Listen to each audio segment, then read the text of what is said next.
What's up, you guys? So I know you're not used to seeing this face on this channel. I'm hacking my wife's channel because I'm doing something special for her today.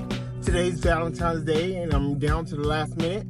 I am getting her a car for Valentine's Day. I just got off work and I have to go down to the dealership to pick the car up. Unfortunately, I don't have friends that'll help me go pick the car up, so I gotta take my truck down there, pick her car up, take it all the way back home, and hopefully everything goes down in time. But I know that 70% of her fans are female, so you probably want to know how we met and all that gushy stuff, and I'm gonna tell you. So when I was 16, with the same person that I seen at 16 years old is the same person. Sorry, I'm so dirty. Just got off work. Is the same person that I see now, and that means a lot to me. Of course, when we first met, I had no idea that she was the one. I just knew that when I saw her, it was something different about her. I was like, who is that? Lo and behold, she became my sister's friend. And little did I know that she actually said that she saw me and she was like, he's cute. And one day she saw my front door open. My sister was cleaning, she was playing some music, and then she stopped by and said, oh, I like that music too. Befriended my sister, don't tell her. She became best friend. They're still best friends till this day. And she did that somewhat to get close to me, and I don't think it was just to get close to me. I think she really wanted to be my sister's friend, but I didn't know that she saw my sister and she's like, oh, I'm gonna be her friend because he's cute. So that was half the reason. I'm not saying that was the total reason, but I thought that was cute. And another thing, this is what made me propose to her. So she told me when we were young, when we were 16, I remember I was in the kitchen and your mom was in there too, and I watched you walk in the room, and I told your mom, and I don't think it was crazy, but she told my mom, one day I'm gonna marry that man. Right then and there, I started planning on how to propose to her because I knew the mindset it took to say that then and still be thinking that now. Not only did she manifest the fact that she wanted to marry me, but it takes a certain mindset to feel like that from 16 till now. Not that you're crazy and not that you're psycho. Society teaches us that, oh, that's crazy if you love at first sight or whatever. But I don't think it was crazy. I heard that and I was like, why didn't you ever tell me that? She's like, oh, I didn't want to make you mad. What? That's one key ingredient why I proposed to her. So that's why I proposed to her. It's one of the reasons. And I've always been the person that's been like, why didn't you tell me? I would have made it special. You should have told me. Of course I would have been mad. And she has always been the person till right now, we're in our 40s. She's always been the person like, I didn't want to tell you because I thought you'd get mad and I didn't want to make you angry. She's always been that person to me, and I've always been that person to her. It's never changed. And it's not like we forced it and tried to make it so perfect. It just never changed. The one thing how I know up until this point that she was the one is I put her through certain tests that most girls that I've been with, they failed. She's passed every single test. And it's hard to do. Especially the test that I put her through. First of all, let me explain that. When I was young, I was a bad boy. Maybe that's why I attracted her, but I don't know. But I was a bad boy. I made a couple of bad decisions, living me in some bad places, whatever. Went to prison, blah, blah, blah. But the stuff that I learned when I went through that lifestyle, whatever, let me just tell you, I've learned from police officers. I learned how to detect lies. I learned how to lie. I learned how to do. I don't want to promote criminal activity or bad behavior or whatever. But let me just tell you, half of the stuff that the public knows is garbage. And what I mean by that is how you think the police detect lies and all that stuff. Oh, he looks to the left. That's garbage jargon that they want you to believe that works. So when you get in the room and he asks you a question like, well, I thought you were going to your mom's. You said you were going to your girlfriend's house. They detect lies in a different manner. First of all, Lie detector test it's not even admissible in court anymore. Half of the stuff that police tell you is false. And the test that I put Echo through, she didn't know, well, but she's gonna know now. It's some of the tests that I learned from police officers. You learn to see if they're lying and all that stuff. And I'm gonna tell you the test. One of the tests that I put it through is the way that they would actually test criminals when the officers pull you over and ask you certain questions. They kind of know what to ask you to see if you're lying. And this is how you can tell if someone's lying. You could try it. You ask someone an emotional question. So you ask them, hey, what was your most exciting, funnest time as when you were growing up as a kid? What you're gonna do is pay attention to their immediate reaction. They might look up, they might look down, they might look to the side, but chronologically in the Western world, we're taught time goes from left to right, the beginning to the end. YouTube, it starts at the beginning over here to the left and it ends at the right. So it's from left to right. So when you see someone look to the left and then up and to the left and then to the right, we've been taught to read that way, to upper left hand corner of the book to the right hand corner. So pay attention to the immediate reaction. 9 times out of 10 they'll do that.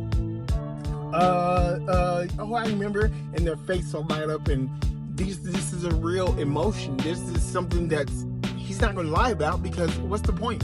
What's the point of lying? That, I remember that one time at Disneyland. He's not lying. He's telling the truth. That was his funnest time as a kid.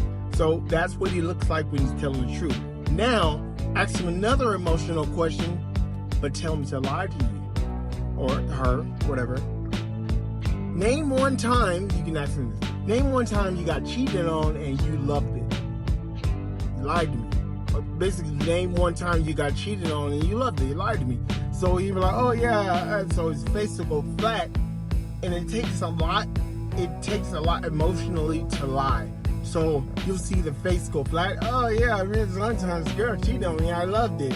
So that's what they look like when they lie. Their face is flat. They're trying to hold back their emotion, the real emotion, because the emotion really hurt. They're trying to hold back that emotion and show you that it hurt because they're lying to you. So they're gonna fight to try to hide their emotions. The real emotion means it hurt. They're going maybe depressed or whatever case. But I'm lying, so this one time I got cheated on her. She loved it. That's how they look when they lie. So you can have a baseline. That's why when you get pulled over, a police officer, oh, you're going to your mom's house? Yeah, you love your mom or whatever. And they ask you all these stupid questions and they watch your immediate reactions. And that's what I can tell you if you lie. Well, I put Echo through those numerous tests, a bunch of different tests. And the reason why I put her through those tests, because I put all of my other ex-girlfriends through this test and they failed miserably. I knew exactly when a girl lied to me. I knew exactly when a girl couldn't be trusted.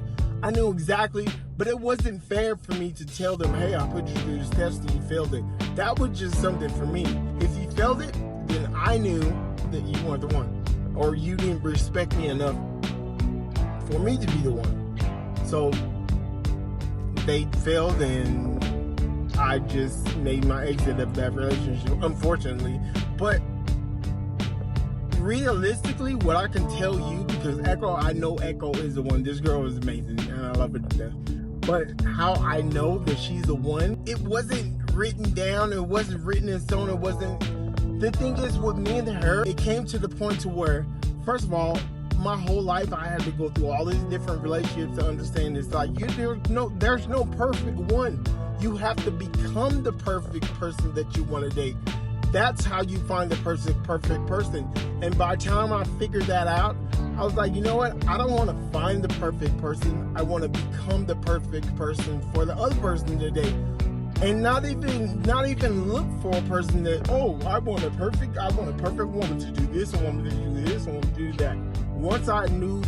Once I learned to become that perfect person and start to practice to become that perfect person, the one person that noticed it was Echo.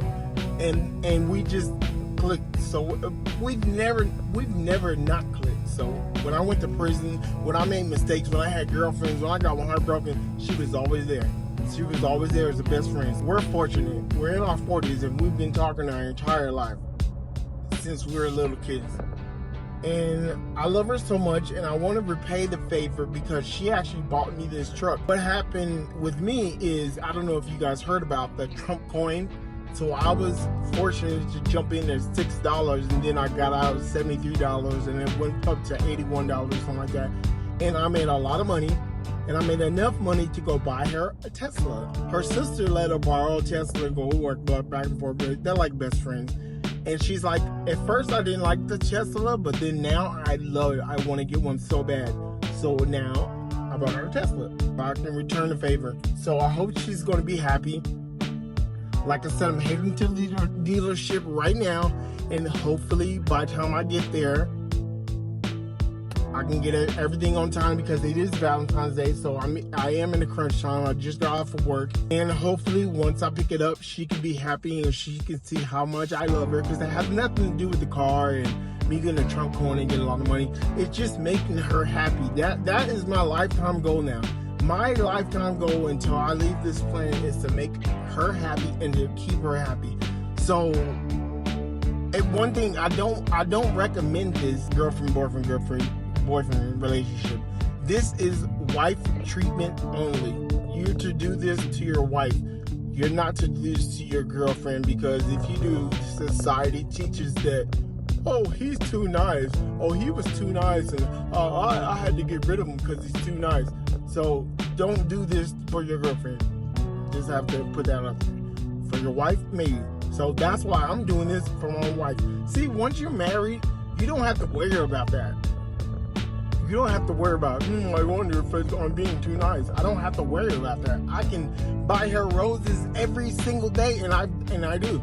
I buy her roses every single day, and I don't worry about, I don't want to look too nice, or I don't want to do too much. I can do whatever I want. No one tells me what to do when it comes to making her happy. I do whatever I want. The most exaggerated thing, I don't care. I will spend the last dollar. I will break my back to keep her happy. And it makes me happy to keep her happy.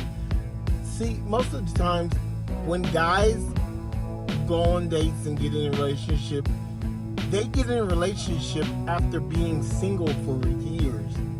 And it's pent up, and I'm telling you, as a male, it's pent up inside of them. They want so bad to provide someone that now they finally get a chance. Man, she's so nice. I love her. I mean, not love her, but she's so nice. She makes me laugh and wants to do all stuff. So they overstep their boundaries. Then they do something crazy like buy you 1,000 roses, and then they get looked at like they're a psycho killer, crazy, too nice, whatever.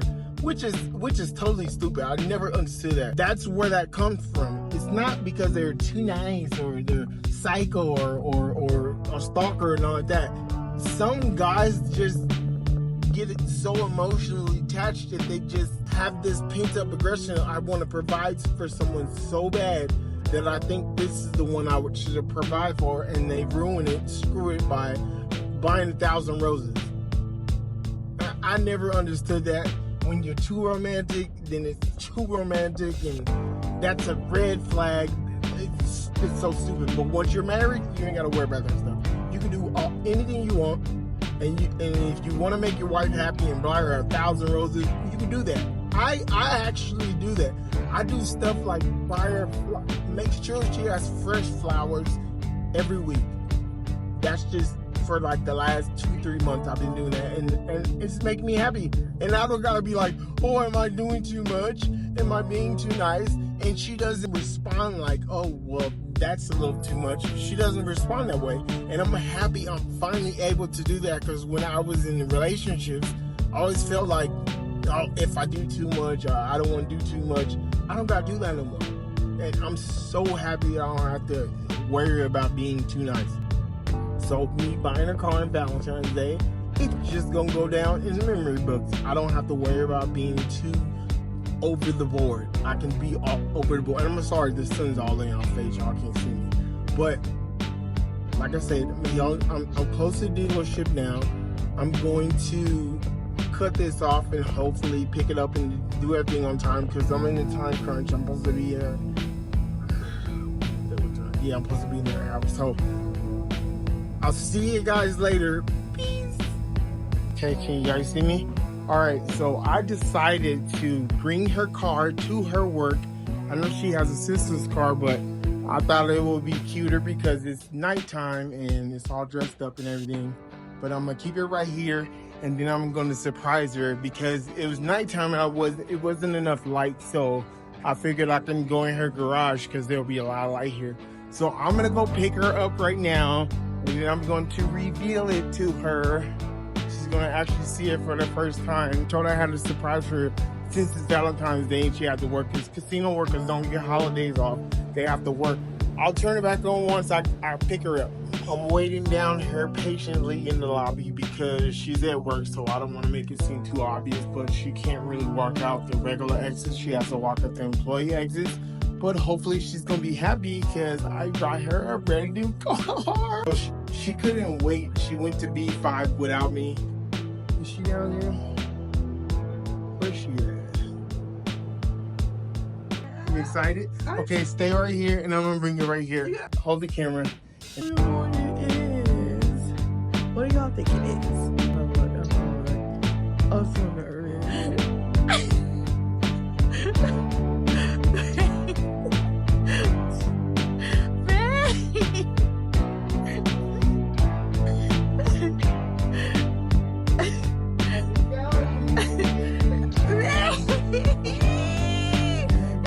I love it.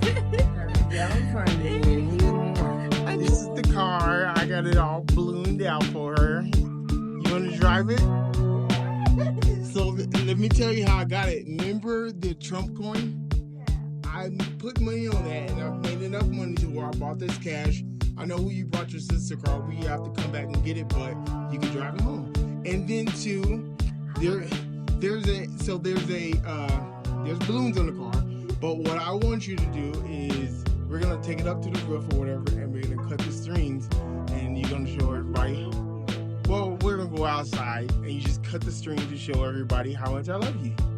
So we're gonna go here. Let's go upstairs and cut the strings. Remember how I told you I was buying a new car? I lied. This was always your car, and it's been so hard hiding this. But you want to do the honors? Go ahead. Cut the balloons and let everybody know how much I love you. Snippity snip snip. Snippity snip snip. Damn, they're going fast. Hurry, hurry, hurry. Bye, balloons.